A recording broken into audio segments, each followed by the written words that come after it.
नमस्कार, मैं अर्चना पांडे आप सभी का स्वागत करती हूँ।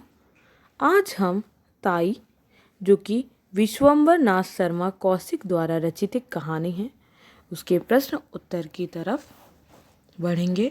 तो आइए हम प्रश्न उत्तर देखते हैं, जो कि इस प्रकार है।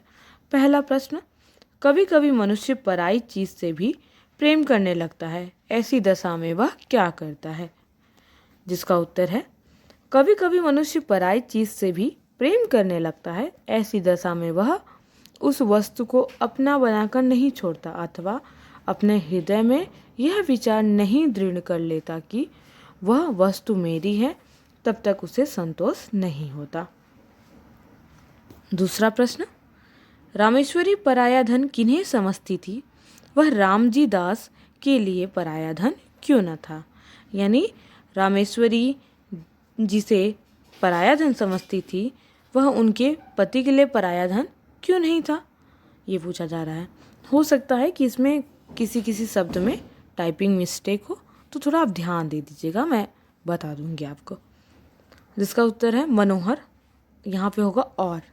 मनोहर और उसकी छोटी बहन चुन्नी को रामेश्वरी पराया धन समझती थी। वे रामजी दास के लिए पराया धन नहीं थे, क्योंकि रामजी दास अपने छोटे भाई और उनकी संतान से बड़ा स्नेह रखते थे। अगला प्रश्न, रामेश्वरी में भी माँ का हृदय था, उदाहरण देकर सिद्ध कीजिए। जिसका उत्तर है हाँ, ये सत्य है कि रामेश्वरी में भी माँ का हृदय था। एक दिन जब रामेश्वरी छत पर बैठी थी, बच्चे छत पर खेल रहे थे और रामेश्वरी उनके खेल को देख रही थी। उस समय बच्चों का खेलना कूदना रामेश्वरी को भला मालूम हो रहा था। बच्चों की तोतली प्यारी प्यारी बातें, उनका चिल्लाना, भागना, लौट जाना इत्यादि क्रीड़ाएं उनके हृदय को शीतल कर रही थी। जब दोनों बच्चे खेलते खेलते रामेश्वरी की गोद में जा गिरे, रामेश्वरी सारा द्वेष भूल गई। यहाँ सर की जगह सारा होगा। सारा द्वेष भूल गई, उन्हें गले लगा लिया एवं एक माँ की तरह बच्चों को प्यार करने लगी। अगला प्रश्न, रामेश्वरी को अपनी किस कमजोरी पर अपने ऊपर क्रोध आया? उनके पति के किस वाक्य से क्रोध और भी बढ़ गया?